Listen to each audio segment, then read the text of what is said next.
আল্লাহর নবী বলেছে একজন মুসলমানের উপরে কিন্তু আরেকজন মুসলমানের 6টা দায়িত্ব আছে। এর ভিতরে কোনো মুসলমান যখন অসুস্থ হবে তার কাছে গিয়ে তোমরা তার মাথায় একটু হাত বুলিয়ে দাও, আর যখনই মানুষটা কবরের বাড়িতে চলে যাবে তোমরা তার জানাজার পরে 3টা মুষ্টি মাটি তাকে শেষবারের মতো দাও। কারণ শত্রু হোক আর বন্ধু হোক, যে মানুষটা একবার আল্লাহর দরবারে চলে যায় ওই মানুষটা আর কোনোদিন কিন্তু ফেরত আসে না।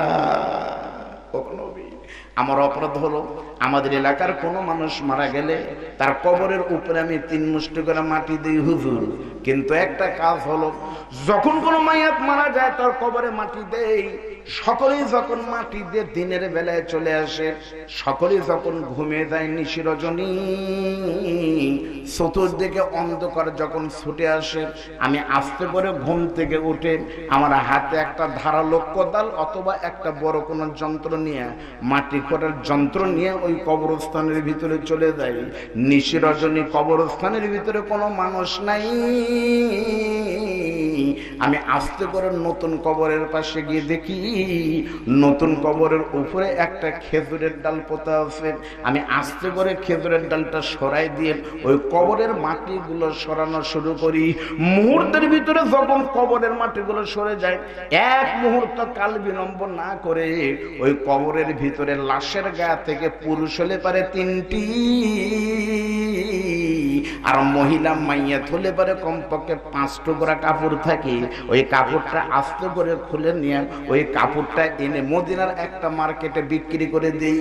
ওগুলো আমি নামাজ পড়ি, রোজা করি, দাঁড়িয়ে আছে সবই করি, কিন্তু আমার অপরাধ হলো আমার এই জীবনে আমার এই 2 হাত দিয়ে কত নারী পুরুষের কবর থেকে কাফনের কাপড় চুরি করেছি, এই খবর কিন্তু আল্লাহ ছাড়া কেউ জানে না।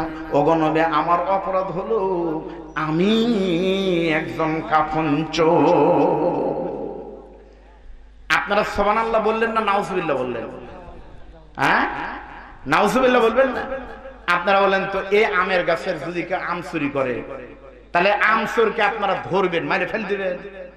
কথা কানা বেড়া মারবেন না? না, আমি আপনাদের পরীক্ষা করতেছি যে যদি আম সুযোগ তাকে 2-4 কেজি নিয়ে যাবো, তা আপনারা যেভাবে কথা বন্ধ করলেন। আম চোরকে মানুষ মারে না, জুতা চোরকে মানুষ মানে ভয় করছে। আচ্ছা আচ্ছা, জুতা চোরকেও মানুষ মারে না। কি এগুলো কি করবে? আদায় চলে যাবো? হ্যাঁ, এই তো ভাই বলতেছে না না না, এটা একটা আপনাদের কি শোনেন, আমি তো দেখতেছি আমি আসার পর থেকে যে কয়েকজন বক্তা ওয়াজ করছে সবাই কিন্তু কালেকশন করছে, করেনি? করছে কিনা বলেন? তাহলে আমি কি করব না? তাহলে আমি করব না? আয় সেই কালেকশন শুরু করে পকেট মার দেখেন আইসে কি ওয়াজ করে, সুযোগ পেলে টেকালে চলে যায়। তাহলে আপনারা ধরে নাল্লাল্লা করেন, কালেকশন তো করবো, কিন্তু প্রধান বা একটা বক্তা একটু ওয়াজ তো করা লাগবে, তাই না? অসুবিধা নেই, আপনি কি ভয় করতেছেন? আচ্ছা, এখনই কালেকশনে মোনাজাত হোক, এই পক্ষে কে কে আছেন যে হুজুর এখনই শেষ করে দেন? কেউ আছেন? আল্লাহ আপনাদের বৃষ্টি দিবেন, আপনি ইমানটা ঠিক করেন ইনশাআল্লাহ। বাবা একটু ধৈর্য ধরেন, এটা সরান ওটা এটা ধরে থাকলে কন্ত। আপনি যদি কোনো মানুষের যদি মেহমানের খাবার দেন, যদি লাঠি লেখা থাকেন তা খাবার পারবেন? আপনার কাছে ওয়াজ করেন, আবার একটা লাঠি ধরে আছেন, টেকা সরে দেন, ওয়াজ হবে, কালেকশন হবে ইনশাআল্লাহ। একটা তাকবীর দান তো, লিল্লাহি তাকবীর। আপনাদেরকে সাক্ষী রেখে, আল্লাহকে সাক্ষী রেখে বলতেছে, ভাই ভাই দেখছেন মানে এমন ভাবে যাচ্ছে, মানে আমি আওয়ামী লীগ করি, ভাই বিএনপি করি, এমন ভাবে গেল। কোথায় যাবেন? কোথায় যাবেন? আল্লাহ এমন পারে, আল্লাহ চাইলে পারে যাবেন পেশাব করতে, পেশাব বাইর হবে না, হতেই পারে। এমন হতে পারে ভ্যান নিয়ে এসেছেন, যাই দেখবেন ভ্যান চাকার নষ্ট, আপনার মন খারাপ করতেছেন মাত্র কয়েক মিনিট, সুন্দর একটা পরিবেশ ছিল, বারে সুন্দর একটা পরিবেশ আছে, নষ্ট করবেন কি জন্য? শোনেন, আপনার স্টেজে কোনো কথা বলেন না তো ভাই, কোনো কথা থাকলে আপনি আমাকে বলেন। লিল্লাহি তাকবীর। খেয়াল করেন আমার দিকে। ওগো আল্লাহর নবী, বিশ্বনবী আমার জীবনে আমি কত কাফনের কাপড় চুরি করে বিক্রি করেছি, এই খবর কিন্তু আমাদের কাছে নাই। আপনারা বলেন তো কাপনের চোর সবচেয়ে বড় চোর, কিন্তু তার থেকে বড় চোর আমাদের বাংলাদেশে আছে না নাই? জোরে বলেন নাই? আপনাদেরকে বুঝলে ইশারা ইঙ্গিতে বলা লাগবে, বাবা ডাইরেক্ট বললে বিপদে পড়ে যাবে। আমি আপনাদের এই যে আমার ওয়াজের ভিতরে বলেছিলাম যে আমার মনে আছে আমার মাহফিল এখন থেকে আরো বছর 5 আগে মাহফিল ছিল দিনের বেলা। দিনের বেলা মাহফিল ছিল রানী শঙ্কর ঠাকুরগাঁও, আর রাতের বেলা মাহফিল ছিল হরিপুর ঠাকুরগাঁও। তখন তো আমার চাকরি ছিল না। রাতের বেলা কুষ্টিয়া থেকে মাহফিল করে এসে বাড়িতে বউকে বললাম, বউ তাড়াতাড়ি করে আমি ঘুমালাম, তুমি আমাকে সকাল 8টার ভিতরে কিন্তু ডাক দিও। আমি ঘুমায় গেছি দরজা বন্ধ করে, বইয়ের মনেই নাই দিনের মাহফিলের কথা। হঠাৎ করে জাগাতে দেখি 9:30 বাজে।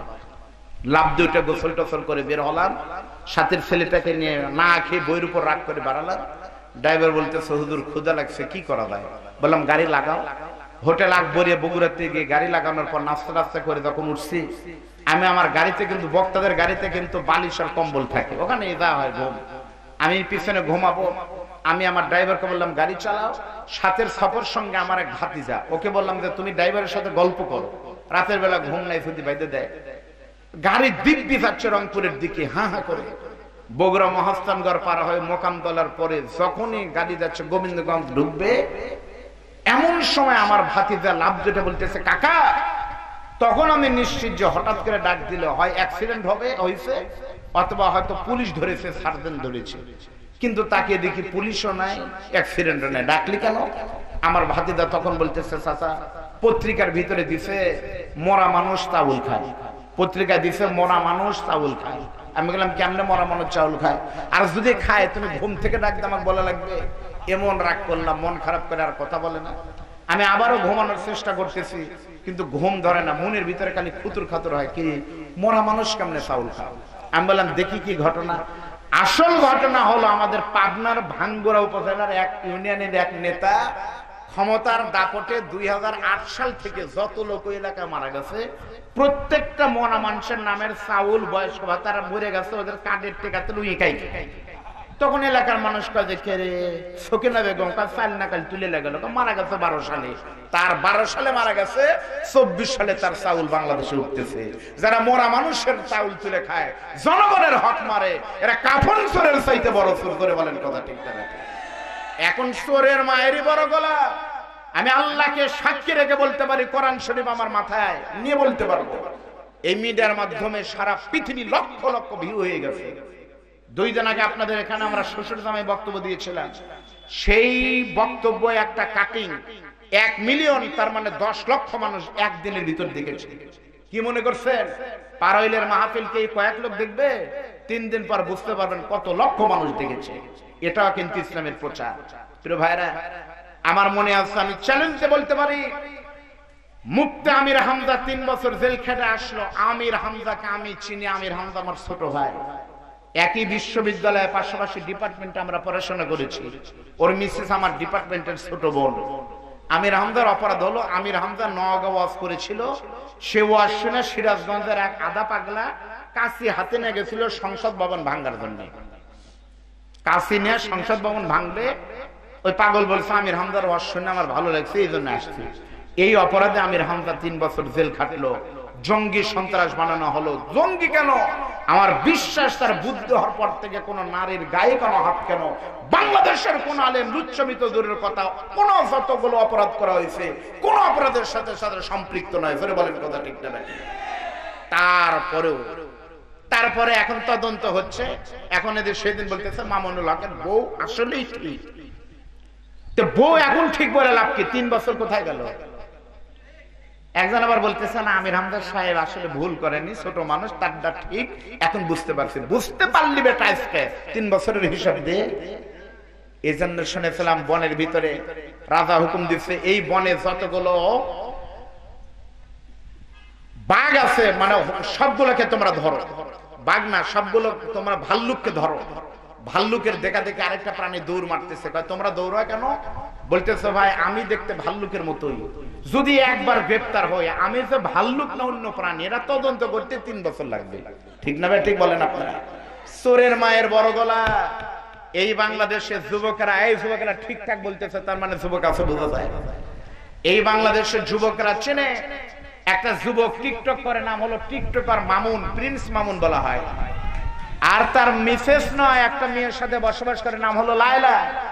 মায়ের বয়স। ওই লায়লা আর প্রিন্স মামুন বিয়ে ছাড়া 2022 সাল থেকে এক ঘরে এক খাটে এক তোষকের উপরে লেপের নিচে ঘুমায়। আজ পর্যন্ত প্রিন্স মামুন আর লায়লার বাড়িতে প্রশাসনের কোনো লোক যায়নি, জিজ্ঞেস করেনি তুমি যে বিয়ে করছো তার দলিল আর ডকুমেন্ট দেখাও। এটা তদন্ত করেনি, পুলিশ যায়নি। তদন্ত হচ্ছে মামুনুল হকের বউ আসল কিনা। এখান থেকে বোঝা যায় বাংলাদেশ আলেমের প্রতি নির্যাতন এই দেশের নয়, বরং দিল্লির প্রেসক্রিপশন অনুযায়ী হচ্ছে বলে বলেন। কথা ঠিক না? বাংলাদেশ আলেমদের কথা হলেই কোনো কিছু না করে আলেমদের হিসাব হয়। 100 জন আলেমের নাম তালিকা প্রকাশ হলো 3 বছর আগে। এরা ওয়াজের টাকা নিয়ে কি করে? আলেমদের ওয়াজের টাকা এত টাকা কি করে? অথচ বাংলাদেশে আপনারা এই যুবকেরা দেখেছে ইউটিউবার ফেসবুকে কিন্তু ভাইরাল একটা মেয়ের নাম হলো তনু না তনি না, ওই তনি একটা মেয়ে করে গরিব ছিল, ফেসবুকে ভাইরাল বড় বড় নেতাদের সাথে সম্পর্ক রেখে ইউটিউবে তারা ফেসবুকে কাজ করে, অনলাইনে কাজ করে, শোরুম দিয়েছে। বগুড়াতে আছে, ঢাকায় আছে, দেশে বিদেশে আছে। কি করে? সেখানে গুলশানের একটা শোরুমে আজকে দেখলাম, আমার মিডিয়ার ভাইরা আমাকে বলেছে, আমিও দেখেছি সত্যতা। ঢাকার বড় বড় মার্কেট থেকে ছোট ছোট মার্কেট বিভিন্ন জায়গা থেকে কাপড় কিনে নিয়ে যায়, সিরাজগঞ্জ থেকে কাপড় কিনে নিয়ে যায়, নিয়ে গিয়ে ওই কাপড়ের গায়ে লিখে দেয় made in Pakistan, made in Dubai. বড় বড় দেশের ব্র্যান্ডের নাম লিখে লিখে 500 টাকার শাড়ি, 500 টাকার কাপড় 30,000 35,000 টাকা দিয়ে বিক্রি করে। তাদের কোনো সমস্যা নাই, সেখানে কেউ যায় না। তদন্ত হচ্ছে বক্তারা টাকা নিয়ে কি করে।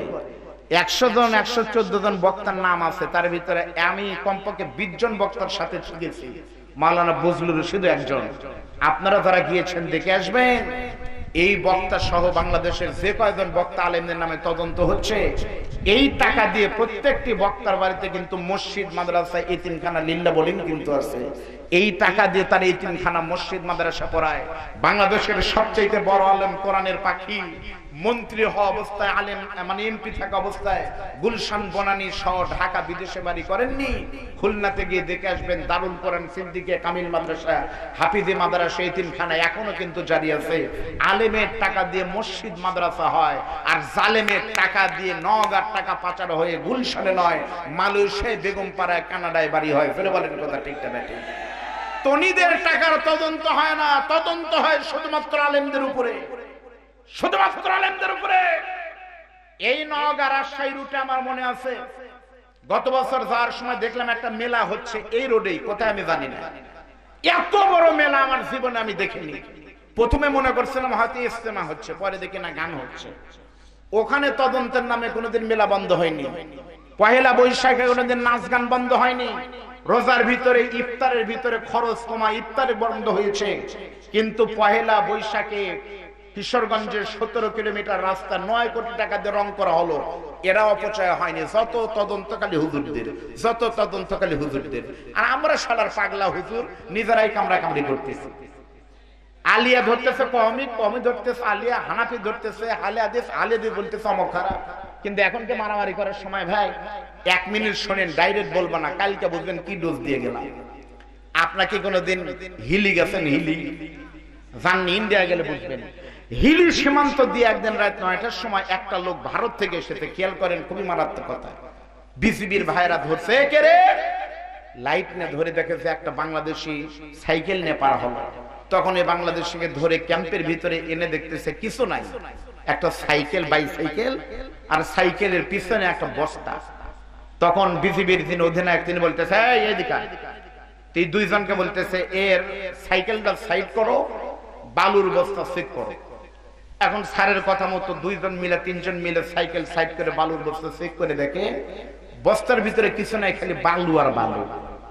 তখন পৃথিবীর অধিনায়ক, কিরে বালু আনার জন্য ভারত যাওয়া লাগে? বাংলাদেশে কত বালু, এই রাস্তাঘাটে বালি, আর পাগল মনে করছে। 1 সপ্তাহ পরে আবার ওই রকম ধরা পড়ছে, সাইকেল আর বস্তা চেক করে দেখা গেল বস্তার ভিতরে কিছু নাই, খালি বালু আর বালু। তখন বিসিবির অধিনায়কের সন্দেহ হয়েছে বালুর ভিতরে কোন রহস্য থাকতে পারে। এমন পিটন দিছে, দিয়ে কয় কেন বালু আনিস বল। স্যার মারেন না যান স্যার। কয় না, স্যার বালু আনার জন্য তো ভারত যাই না, মূলত আমি পাচার করি সাইকেল। মূলত কি আনি কথা কন বলেন, কি বলে সাইকেল। প্রতি চালানে 8,000 করে লাভ হয়, 7,000 আনি, 8,000 15,000 বিক্রি করি ইন্ডিয়ান সাইকেল। কিন্তু যতবার ধরা পড়ছে আপনারা বলেন সাইকেল সাইড করো, বস্তা সেট করো। ওই 18 সাল থেকে একই বস্তা খালি যায় আর আসে, কিন্তু পরিবর্তন হয় কি সাইকেল। আর আপনারা সাইড করেন সাইকেল, বস্তাটাই সেট করেন।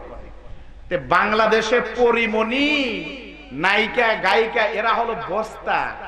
ধরা পড়লো কে রে, পরিমণি। অমুক নেতার সাথে কে রে, পরিমণি। সব জায়গায় পরিমণি, অপু, নায়িকা ঠেলাঠেলি করে লাভ নাই। দেখতে হবে বস্তা নয় বরং সাইকেল কারা। কারা বাংলাদেশে মদের চালান বিক্রি করে, কাদের ইশারায় মাহফিল বন্ধ হয়, কারা বাংলাদেশে ইসলামী আন্দোলনের বিরুদ্ধে করে, নায়িকা গায়িকাদের প্রমোট করে, কাদের ইশারায় জাহাঙ্গীরনগর বিশ্ববিদ্যালয়ে 100 দর্শনের সেঞ্চুরি করে কেক কাটা হয়, এদের খবর কেউ নেয় না। যত কথা খালি বালুর বস্তা নিয়ে। জোরে বলেন কথা ঠিক না বেঠিক? আসল জায়গায় হাত দেন। বিশ্বনবী আমার অপরাধ হলো আমি কাপড়ের কাপড় চুরি করেছি, কিন্তু আমার জীবনের গত রাত্রে একটা মারাত্মক ঘটনা ঘটে গেছে। আমাদের এলাকার সবচেয়ে সুন্দরী উর্বশী তরুণী তন্নি 14 বছর 15 বছরের একটা কিশোরী মেয়ে মারা গেছে। ওই মেয়েটিকে যখনই কবরস্থ করে সকলে চলে গেছে, আমি রাতের বেলায় যখনই মেয়েটির কবরের কাছে গিয়েছি, হুজুর কবরের কাছে গিয়ে কবর যখন দিন বিদন্ন করেছি, রাতের বেলা মেয়েটির কবরের ভিতরে তাকায় দেখি অন্ধকার রজনী। ওই কবরের ভিতরে কিছু দেখা যায় না। রাতের বেলায় কবরের ভিতরে তাকায় দেখি হুজুর মেয়েটির কবরের ভিতরে এইরকম একটা জিনিস পড়ে আছে। তখন আমি কাল ক্ষেপণ না করে মেয়েটির শরীর থেকে 5 টুকরা কাপড় খুলে নিয়ে যখন রওনা দিব, এমন সময় আমাকে শয়তান বলতেছে, দাঁড়াও, ইন্তজার কলিলা, একটু দেরি করো, তুমি শুধু কাফনের কাপড় চুরি করে নিয়ে চলে যাও। কিন্তু তুমি কি জানো এই মেয়েটি কত সুন্দরী? এই মেয়েটি কিন্তু যেন তেন কোনো কিশোরী নয়। এই মেয়েটিকে পাবার জন্য কত যুবক হাত বাড়িয়ে দিয়েছে, কিন্তু ধরতে পারেনি। কারণ মেয়েটি ইসলাম মানে 5 ওয়াক্ত সালাত পড়ে, কোনোদিন তার সতীত্ব কেউ দেখতে পায়নি। মেয়েটা পর্দা মেনটেন করে চলে। তুমি যদি চাও মেয়েটিকে আজকে কিন্তু অনেক কিছু করতে পারবে। হুজুর আমি তখন শয়তানের ধোঁকায় পড়ে আমার হাতের লাইটটা যখন মেয়েটির বুকের উপরে ধরেছি, মুহূর্তের ভিতরে মেয়েটির সুন্দর দেহ দেখে, বড় বড় কেশ দেখে মনে হচ্ছে রাজকন্যা খাটের উপরে শুয়ে আছে। ওই মেয়েটির বডি আর চেহারা দেখে নিজেকে ধরে রাখতে পারিনি। আমি তখন নিজের অস্তিত্ব ভুলে গিয়ে ওই কবরের ভিতরে ওই মৃত লাশের সঙ্গে মেয়েটির সঙ্গে আমি জেনা করেছি।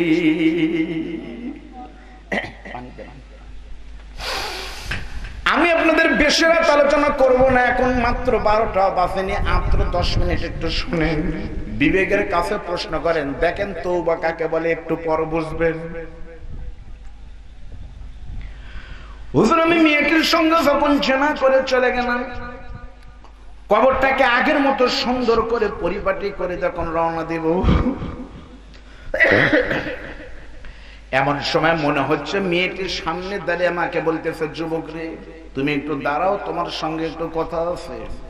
তুমি কি জানো আমি একটা মুসলমানের মেয়ে, কালেমা পড়ে মুসলমান ইমান গ্রহণ করেছি, তুমিও করেছো। ওই আল্লাহকে শপথ করে বলতেছি, কোনদিন আমার জীবনে আমি ফরজ হওয়ার পর থেকে সুস্থ অবস্থায় কোনদিন নামাজ বাদ দেইনি, কোনদিন রমাদানুল মুবারকের ফরজ রোজা বাদ দেইনি, আমি কোনদিন অকর্ণা ফি বুয়ুতিকুন্না ওয়ালা তাবাররাজনা তাবাররুজাল জাহিলিয়াতিল উলা। একে বিশ্বাস করে আমার সতীর্থ তো দূরের কথা, আমার এই মুখটা পৃথিবীর কোনো পুরুষ দেখেনি, শুধুমাত্র 2 জন দেখেছে, আমি একটা অবিবাহিত মেয়ে, আমার এই মুখটা দেখেছে শুধুমাত্র আমার জন্মদাতা পিতা, আমার আপন রক্তের একটা ভাই ছাড়া আমার মুখটা পর্যন্ত কেউ দেখেনি।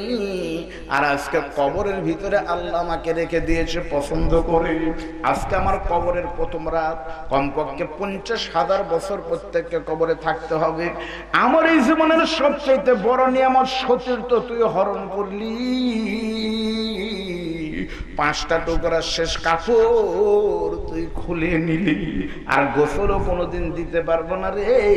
নিঃস্ব করে সর্বহারা করে তুই আমাকে শেষ করে দিয়ে গেলি। যাবি যখন একটা কথা শোন, তারপরে চলে যা। মনে রাখি, যেদিন আল্লাহ ডাকতে বলবেন ইকরা, পড়ো। আমলের থেকে আলেমদের বলে দেখেন, কিতাবাকা তোমার আমল নামা পড়ো, কাফাবি নাফসি গেলে ওমা আলাইকা হাসিবা, হিসাব দিয়ে বলো বান্দা তুমি জান্নাতি না জাহান্নামী, তুমি বলো, আমি কিছু বলবো না। যেদিন আল্লাহ বলবে ফামাইয়ামাল মিসকালা যাররাতিন শাররান ইয়ারা, যাররা পরিমাণ হিসাব যেদিন হবে, দেখবো সেদিন এই জেনার হিসাব তুই কেমনে দিস, তোকে কিয়ামতে ধরবো। ওগো নবী, মেয়েটি যখন হুমকি দিয়ে চলে গেছে, আমি তখন আখিরাতের কথা চিন্তা করে কাফনের কাপড় ফালাই দিয়েছি। ওগো নবী, আপনি বলেন তো হুজুর, আমার এই নিকৃষ্ট জেনার বিচার আল্লাহ মাফ করবে কি করবে না? হাদিসের ভিতরে আছে আল্লাহর নবী এতই নরম ছিলেন, নবীর 2 চোখ দিয়ে শুধু পানি পড়তেছে। কিছুক্ষণ পর নবী বলতেছে, সত্যি তোমার গুনাহটা অনেক বড়, সত্যি তোমার গুনাহটা অনেক বড়, সত্যি তোমার গুনাহটা অনেক বড়। 3 বার বলার সঙ্গে লোকটা মারছে দৌড়। তেপান্তরের মধ্য দিয়ে লাগামহীন ঘোড়ায় চড়ে নির্দেশের উদ্দেশ্যে মরুভূমির তেপান্তরে দৌড় দিছেন। কারণ লোকটা জানে নবী হলো শরীয়ত প্রণেতা। নবী আঙুলের ইশারা করলে সাপ 2 টুকরা হয়, নবী হ্যাঁ বললে সেটাই হালাল হয়, নবী না বললে সেটা শরীয়তে হারাম হয়। নবী যদি খালি একবার বলে তোমার মাফ হবে না, তাহলে আপিলের দরজা বন্ধ হয়ে যাবে। এজন্য নবী না বলার আগেই লোকটা দৌড় দিছে। হাদিস শরীফের ভিতরে আছে 15 দিন চলে গেল, যুবকটা ফিরেনি। 20 দিন চলে গেল, যুবকটা আসেনি। 30 দিন চলে গেল, যুবকটা ফিরে নাই। 40 দিনের মাথায় সকালবেলা জিবরাইল রুহুল আমিন এসে বলতেছে, নবীজি আপনার কি মনে আছে ওই যে যুবকের কথা এখন থেকে 40 দিন আগে লাশের সাথে জেনা করেছিল, বলেন তো ওই যুবকটা কোন জায়গায়? নবী তখন বলতেছে, আল্লাহু আলাম, 40 দিনের খবর, আগের খবর আল্লাহ ভালো জানে। এখান থেকে বোঝা গেল গায়েবের খবর জানে একমাত্র আল্লাহ, নবীকে না জানালে নবী জানে না। আর 1500 বছর পরে আল্লাহ জানানোর দরকার নাই। আমাদের বাংলাদেশের খাজা বাবারা খবর আল্লাহকেই দেয়, ডিবি পুলিশ হয়ে আসলে, বলেন ঠিক না বেঠি? এরাই আল্লাহ খবর দেয়। আমাদের বাংলাদেশের কত পীর গোপন খবর জানে, জানে না? আপনি বলবেন হুজুরের একটা কথা হলো, আমি বগুড়ায় থাকি, বৈশাখের শেষ বৃহস্পতিবারে বগুড়া মহাস্থান করে ভাই আমিনুল ভাই কমপক্ষে 6 ট্রাক গাঁজা খাইছে, 6 ট্রাক। খাচ্চার বলতেছে সিদ্ধি খেলে বুদ্ধি বাড়ে, মারো টান, হো বাবা, হো বাবা, হো বাবা। সমানে বলতেছে হু, গন্ধ বাড়াছে, পিছনে দেখে বাড়ায় গেছে গু।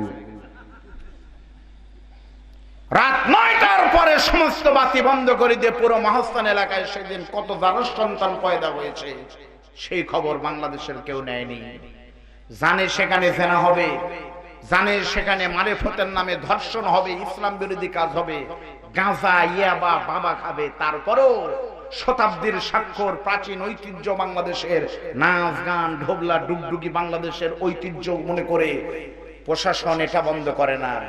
ওখানে গাঁজার আসর চলে, জেনা হবে জানার পরেও বন্ধ হয় না।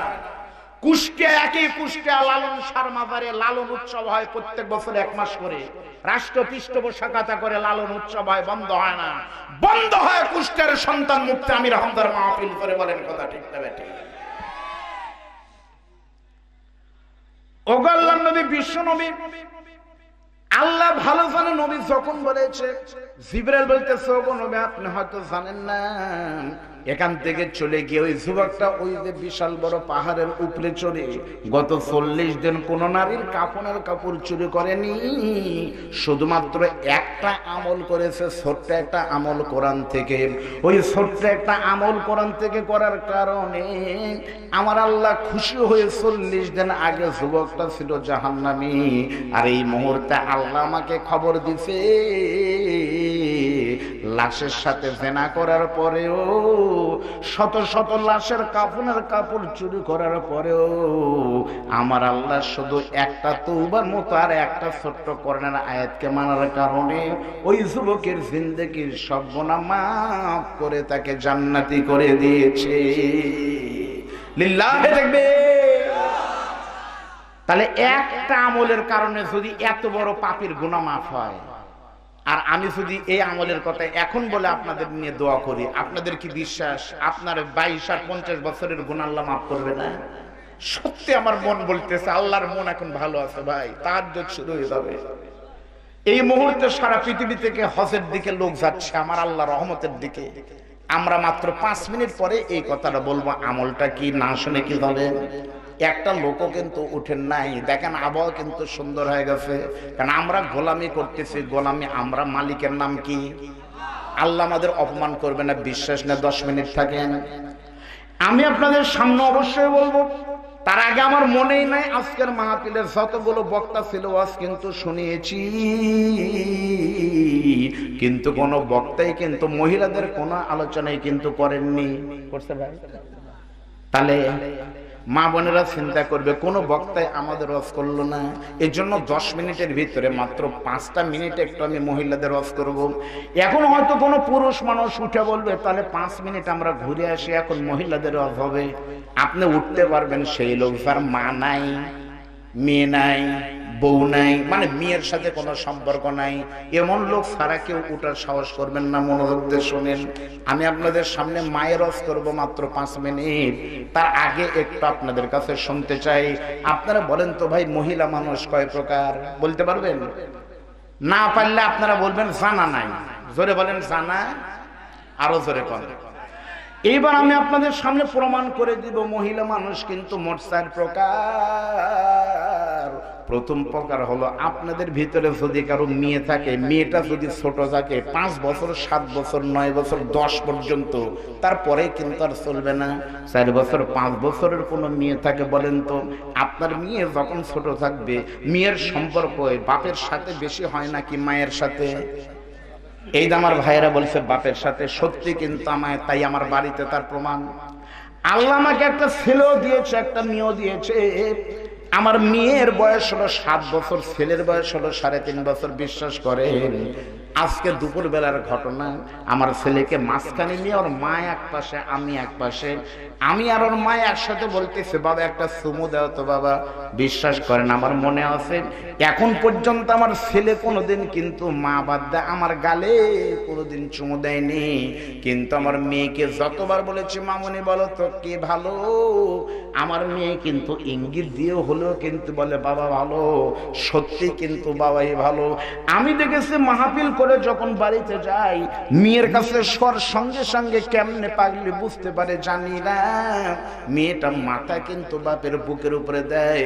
তখন আমি বুঝতে পেরেছি সত্যি মেয়ে মানুষ 4 প্রকার। যেই মেয়েটা আপনার বুকের উপরে মাথা দিয়ে ঘুমায় বন্ধু, সেটাই কিন্তু আপনার কন্যা। যেই মেয়েটা আপনার পাশের বালিশে ঘুমাচ্ছে বড় ভাই, সেটাই কিন্তু আপনার বিবি। যেই মেয়েটা আপনার পাশের রুমে ঘুমাচ্ছে সেটাই কিন্তু আপনার বোন। আর পারইল দিঘিপাড়া মাহফিল থেকে যাওয়া পর্যন্ত রাত 12টা পর্যন্ত আপনি খাননির জন্য যে মেয়েটি খাবে না জগতে ওই দরদি আপনার মা।